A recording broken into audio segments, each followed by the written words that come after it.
വിദ്വാൻമാർ തന്നെ കളിയാക്കിയെന്ന് ഹെരോദാവ് കണ്ടു. വളരെ കോപിച്ചു. വിദ്വാൻമാരോട് ചോദിച്ചറിഞ്ഞ കാലത്തിനൊത്തവണ്ണം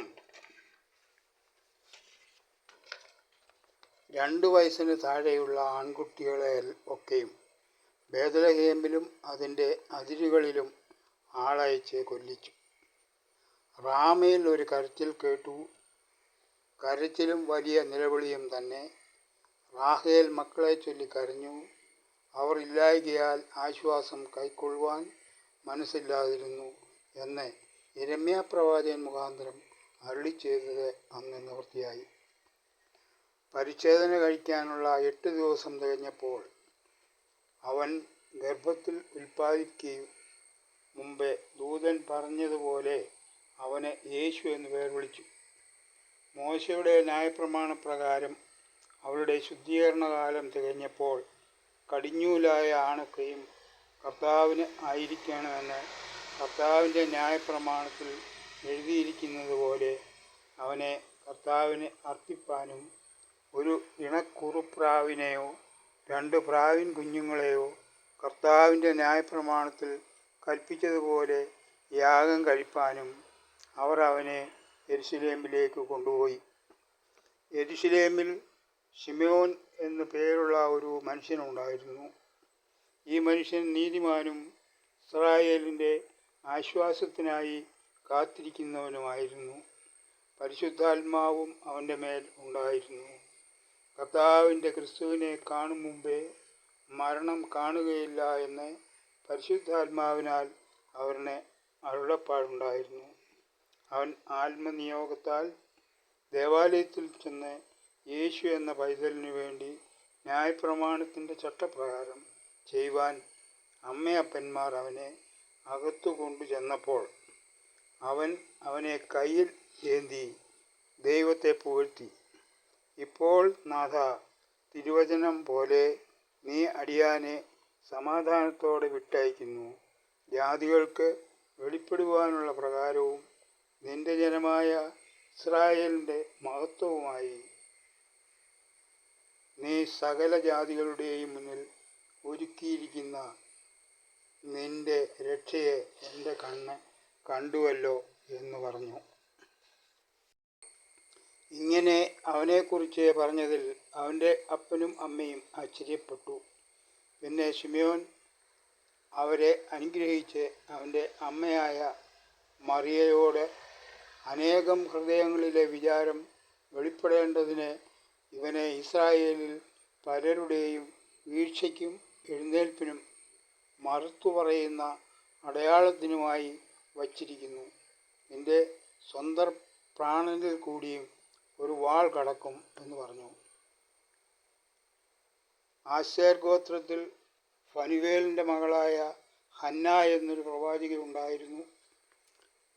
അവൾ 7 സംവത്സരം കഴിച്ച് അവൾ കന്യാകുലത്തിൽ പിന്നെ ഭർത്താവിനോടുകൂടെ 7 സംവത്സരം കഴിച്ച് 84 സംവത്സരം വിധവയും വളരെ വയസ്സ് ചെന്നവളുമായി ദേവാലയം വിട്ട് പിരിയാതെ പ്രാർത്ഥനയോടും ആരാധനയോടും രാവും പകലും ആരാധന ചെയ്തു പോന്നു. ആ നാഴികയിൽ അവളും അടുത്തു നിന്ന് ദൈവത്തെ സ്തുതിച്ചു. യെരുശലേമിൻ്റെ വീണ്ടെടുപ്പിനെ കാത്തിരുന്ന എല്ലാവരും അവനെക്കുറിച്ച് പ്രസ്താവിച്ചു. കർത്താവിൻ്റെ ന്യായപ്രമാണത്തിൽ കൽപ്പിച്ചിരുന്ന അതൊക്കെയും നിവർത്തിച്ചു.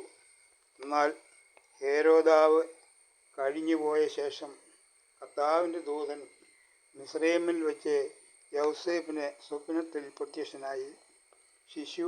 ശിശുവിന് പ്രാണഹാനി വരുത്തുവാൻ നോക്കിയവർ മരിച്ചു പോയതുകൊണ്ട് നീ എഴുന്നേറ്റ് ശിശുവിനെയും അമ്മയെയും കൂട്ടിക്കൊണ്ട് ഇസ്രായേൽ ദേശത്തേക്ക് പോക എന്ന് പറഞ്ഞു. അവൻ എഴുന്നേറ്റ് ശിശുവിനെയും അമ്മയെയും കൂട്ടിക്കൊണ്ട് മിസ്രയീം ദേശത്ത് വന്നു. എന്നാൽ യഹൂദ്യയിൽ അർക്കലയോസ് തൻ്റെ അപ്പനായ ഹെരോദാവിന് പകരം വാഴുന്നുവെന്ന് കേട്ടതുകൊണ്ട് അവിടെ പോകുവാൻ ഭയപ്പെട്ടു. സ്വപ്നത്തിൽ അരുളപ്പാടുണ്ടായിട്ട് ഗലീല പ്രദേശത്തിലേക്ക് മാറിപ്പോയി. അവൻ നസ്രായൻ എന്ന് വിളിക്കപ്പെടും എന്ന പ്രവാചകൻ മുഖാന്തരം അരുളി ചെയ്തതിന് നിവൃത്തിയാകുവാൻ തക്കവണ്ണം നസറേത്ത് എന്ന ഗ്രാമത്തിൽ പാർത്തു. പൈതൽ വളർന്നു, ജ്ഞാനം നിറഞ്ഞു, ആത്മാവിൽ ബലപ്പെട്ടു പോന്നു. ദൈവകൃപയും അവൻ്റെ മേൽ ഉണ്ടായിരുന്നു. അവൻ്റെ അമ്മയപ്പന്മാർ ആണ്ടുതോറും പെസഹ പെരുന്നാളിന് യെരുശലേമിലേക്ക് പോകും. അവന് 12 വയസ്സായപ്പോൾ അവർ പതിവ് പോലെ പെരുന്നാളിന് പോയി. പെരുന്നാൾ കഴിഞ്ഞ് മടങ്ങി വന്നപ്പോൾ ബാലനായ യേശു യെരുശലേമിൽ താമസിച്ചു. അമ്മയപ്പന്മാരോ അറിഞ്ഞില്ല. സഹയാത്രക്കാരുടെ കൂട്ടത്തിൽ ഉണ്ടായിരിക്കുമെന്ന് അവർ ഊഹിച്ചിട്ട് ഒരു ദിവസം വഴി പോന്നു. പിന്നെ അവനെ ബന്ധുക്കളുടെയും പരിചയക്കാരുടെയും ഇടയിൽ തിരഞ്ഞു. കാണാഞ്ഞിട്ട് അവനെ അന്വേഷിച്ച് കൊണ്ട് യെരുശലേമിലേക്ക് മടങ്ങിപ്പോയി. 3 നാൾ കഴിഞ്ഞ ശേഷം അവൻ ദൈവാലയത്തിൽ ഉപദേഷ്ടാക്കളുടെ നടുവിൽ ഇരിക്കുന്നതും അവരുടെ ഉപദേശം കേൾക്കുകയും അവരോട് ചോദിക്കുന്നതും കണ്ടു.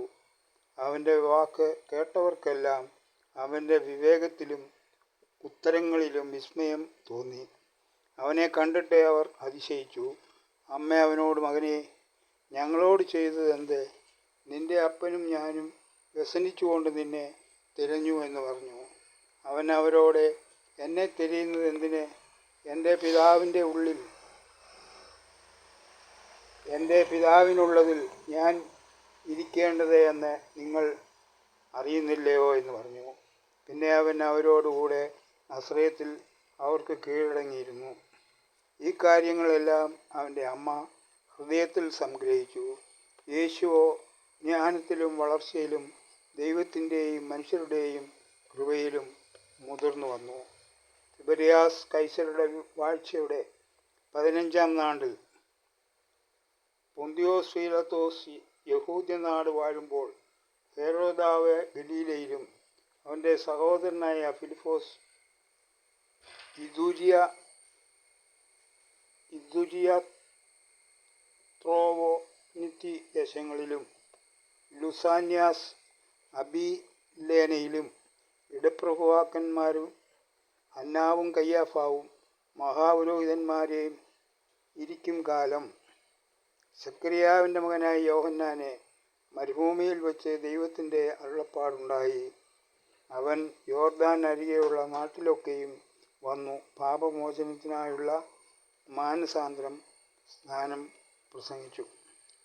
മരുഭൂമിയിൽ വിളിച്ചു പറയുന്നവൻ്റെ വാക്കാവിത്: കർത്താവിൻ്റെ വഴി ഒരുക്കുവിൻ, എല്ലാ താഴ്വരയും നികന്നു വരും, എല്ലാ മലയും കുന്നും താഴും, വളഞ്ഞത് ചൊവ്വായും ദുർഘടമായത് നിരന്ന വഴിയായും തീരും, സകല ജഡവും ദൈവത്തിൻ്റെ രക്ഷ കാണും എന്നിങ്ങനെ യെശയ്യാപ്രവാചകൻ്റെ പുസ്തകത്തിൽ എഴുതിയിരിക്കുന്നത് പോലെ തന്നെ യോഹന്നാന് ഒട്ടകരോമം കൊണ്ടുള്ള ഉടുപ്പും അരയിൽ തോൽവാറും ഉണ്ടായിരുന്നു. അവൻ്റെ ആഹാരമോ വെട്ടുക്കിളിയും കാട്ടുതേനും ആയിരുന്നു. അന്ന് യെരുശലേമ്യരും യഹൂദ്യ ദേശക്കാരൊക്കെയും യോർദാൻ്റെ ഇരുകരകളിലുമുള്ള നാട്ടുകാരും പുറപ്പെട്ട് അവൻ്റെ അടുക്കൽ ചെന്നു. തങ്ങളുടെ പാപങ്ങളെ ഏറ്റുപറഞ്ഞുകൊണ്ട് യോർദാൻ നദിയിൽ സ്നാനം ഏറ്റു.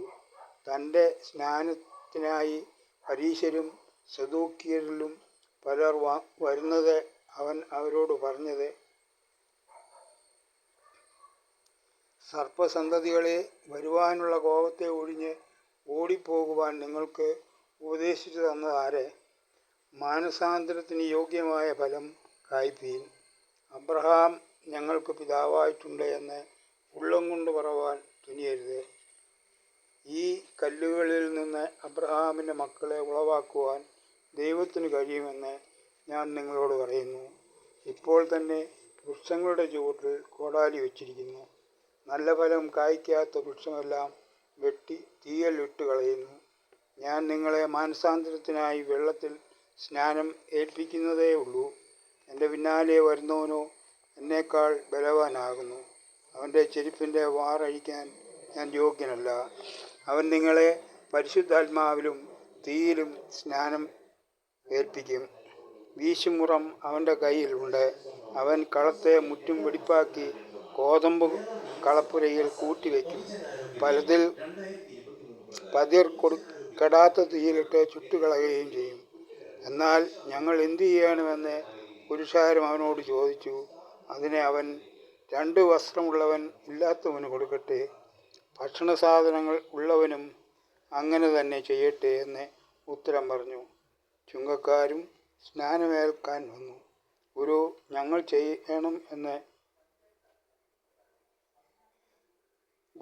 ഞങ്ങൾ എന്തു ചെയ്യണമെന്ന് അവനോട് ചോദിച്ചു. നിങ്ങളോട് കൽപ്പിച്ചതിൽ അധികമൊന്നും പിരിക്കരുത് എന്ന് അവൻ പറഞ്ഞു.